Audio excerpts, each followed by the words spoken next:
Esta es la voz experta.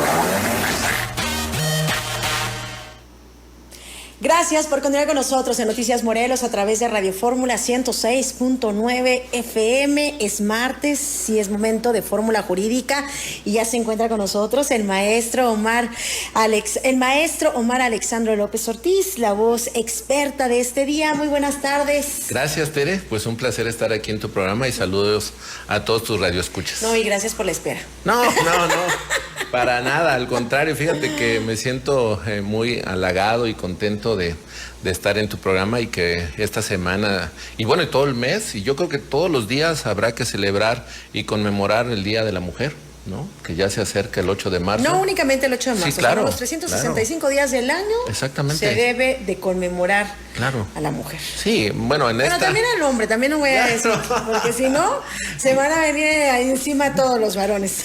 Pues todos los caballeros debemos de recordar que venimos y que emanamos del vientre de una mujer, y entonces por esa razón tenemos que tener ese gran respeto, y en donde tenemos que también comentar, Tere, que los derechos de las mujeres que hoy se ha venido pues construyendo durante toda una vida para que puedan tener esta igualdad de derechos, ¿no? Y con estos derechos pues encontramos una serie de violaciones que se vienen cometiendo hacia los derechos de la mujer, ¿sí? En donde generamos a veces los hombres, o generan los hombres, estas violencias hacia la mujer, hacia las familias, ¿no? Hacia los hijos, y que hoy deben de tomarse en cuenta por parte de todas las mujeres que nos están escuchando, y especialmente los caballeros, para que no estén cometiendo este tipo de violencia. Y cuando hablamos de la violencia, Tere, radioescuchas, hablaremos sobre la violencia económica y patrimonial. Aquellos caballeros que aun cuando estén casados por separación de bienes, y en donde esta separación de bienes, cuando se inician procedimientos incausados o de estos divorcios necesarios, a veces las mujeres no tienen la manera de cómo obtener y garantizar los alimentos hacia los hijos, ¿sí? Como lo es el vestido, la alimentación, la educación, la diversión, las asistencias médicas. No vamos a generalizar, pero hay muchos que desaparecen. Claro. De la faz de la tierra, ¿eh? Sí, pero hay algunos, como el caso que vamos a plantear, que incluso fue en análisis del amparo directo en revisión 1049-2023, que resuelve la Suprema Corte de Justicia de la Nación, en donde el caso es muy concreto. Una señora que le vamos a poner María Fernanda, por ponerle un nombre, por su propio derecho y en representación de sus hijos, demandó al señor Omar Alexandro López Ortiz, ¿no? Y en esta disolución del vínculo matrimonial exigió el pago de una pensión alimenticia y una pensión compensatoria para ella, pero resulta que el señor esposo y padre de sus hijos se buscó colocar en un estado de insolvencia económica, y para ello puso todos sus bienes, ya sea una casa, algunos locales o algunos bienes en favor de otras personas, en favor de unos terceros, que en este caso colocó los bienes a favor de su padre, en donde hace referencia al juez primario que no tiene la posibilidad de garantizar estos alimentos ni cómo otorgar esta pensión alimenticia, que no tiene nada. Y entonces, en esta primera instancia, le da la razón, ¿sí?, al cónyuge varón, y le dice, en efecto, no tiene cómo poder hacer efectivo la garantía de los alimentos. Se van a una segunda instancia, el Tribunal de Alzada confirma la resolución, que no hay manera de hacerlo. Y cuando llegan al colegiado ya empiezan en un análisis de esta ponderación de los derechos que tiene la mujer y el hombre, o la ponderación de estos derechos como un tema alimenticio para ella y para los hijos. Entra un poco al tema, pero no entra al fondo sobre esta violencia económica y violencia patrimonial. Llega a la Suprema Corte, analiza, y en esta resolución determina la Suprema Corte que debe de nulificarse ese acto jurídico respecto a la compraventa, que establece precisamente o la que celebró el hijo con su señor padre. O sea que se puede ver como que el historial, por así decirlo, Claro. de los movimientos que hizo en los últimos años. Claro. Y que dentro de ese historial, pues se puede comprobar que sí había bienes inmuebles. Claro, sí. Y también, sí se tiene la solvencia para poder, pues, dar la pensión. Claro, o que pudieran venderse sus inmuebles para poder hacer frente. Fíjate que a veces las personas comunes y corrientes como tu servidor o como otras personas que nos están escuchando, mujeres, damas, existe unas figuras que se llaman legitimación en el proceso y legitimación en la causa. Los abogados le llamamos ad processum y ad causam.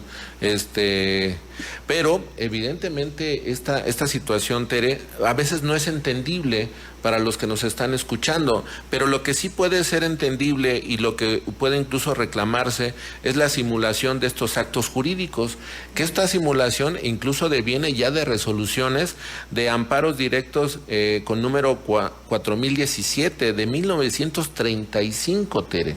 O sea, y en donde la tercera sala de la Suprema Corte definió la simulación como la declaración del contenido de voluntad no real emitida conscientemente y de acuerdo entre las partes para producir con fines de engaño la apariencia de un negocio jurídico que no existe o que es distinto de aquel que realmente se ha llevado a cabo. Así, determinó que los elementos característicos del negocio simulado son tres. Uno, una declaración deliberadamente disconforme con la intención, que la declaración haya sido concertada de acuerdo entre las partes y que tenga como fin engañar a terceras personas. Por ejemplo, en el caso específico resulta que el inmueble lo traslada o traslada el dominio en favor del padre, pero resulta que el señor sigue viviendo en la casa y que sigue haciendo uso de la casa y que disfruta la casa. Entonces son actos, damas, caballeros, que podemos nosotros establecer en el juicio primario si tenemos la manera de ir evidenciando. Por ejemplo, es que tenía un taxi y este taxi estaba reconocido en la Coordinación de Movilidad de Transportes como de origen a propiedad de él, o la concesión estaba a nombre de él. Por ejemplo, en un tema de arrendamientos o de cuentas bancarias, también que durante el tiempo que se venían utilizando sus cuentas bancarias eran de él y que ahora traslada hacia la familia esos recursos. Es una investigación que se tiene que hacer, que se tiene que ofertar como prueba también para demostrar al juez primario que lo que está haciendo, ya sea el hombre, porque también puede hacerlo la mujer, pero normalmente en un 99.9 es quien lo hace, son los hombres, pues vamos a evidenciar que toda esta simulación que se ha hecho ha sido con la intención de poder colocarse en un estado de insolvencia y no hacer frente a su obligación alimentaria para con su todavía un cónyuge y con sus hijos, que realmente pues reviste una necesidad y que no lo hacen los caballeros. Que no lo hacen en muchas ocasiones. ¿Qué pasa ahorita que estaba escuchándolo? ¿Qué pasa, por ejemplo, cuando se están casados? Porque también luego eso es como un, por así decirlo, cómo defenderse, ¿no?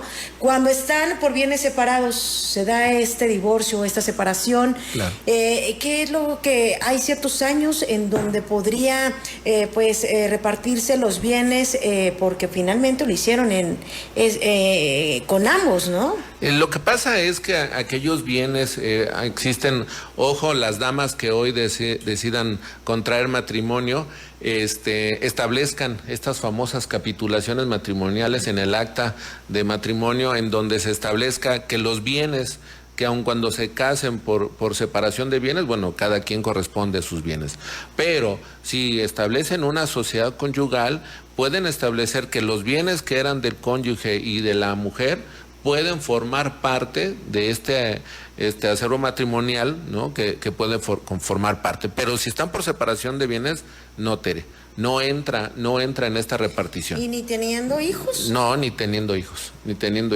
Por eso el tema es la obligación de que en efecto tenga cómo garantizarse si todo el tiempo ha estado a nombre de, ¿sí? Y a veces, muchas veces hacen créditos o juntan los créditos de mujer y hombre y a veces quedan a nombre del caballero, ¿no? Pero están por separación. Pero cuando es por sociedad conyugal, necesariamente necesitan la autorización de la mujer o del hombre para poder realizar una traslación de dominio sobre cualquier bien inmueble o la compraventa de un bien mueble. Pero sí deben de tener mucho cuidado porque esta simulación de estos actos puede ser demostrada y que en su momento nulificar estos actos jurídicos que realicen en perjuicio de, evidentemente, de la familia. Pues sin duda un tema demasiado interesante que podríamos seguir hablando y yo creo que innumerables dudas deben de tener todos nuestros radioescuchas, precisamente por esta duda que luego llega a presentarse con este tipo de situaciones en donde pues nos hacen cargo de las pensiones alimenticias y muchísimo menos, finalmente dicen no tengo nada que dar. Claro. Y dejan a las mujeres pues completamente desamparadas. Totalmente. Por eso no dejen de llamar al 777-441-1466 si requieren asesoría. Con mucho gusto les vamos a ayudar a todas las mujeres. Pues muchísimas gracias, maestro. Al contrario, gracias. Hasta luego, buena tarde. Nos escuchamos y vemos la próxima semana. Es el maestro Omar Alexandro López Ortiz, la voz experta de Fórmula en este día, Fórmula Jurídica. Es momento de hacer una pausa. Continuamos, tenemos noticias.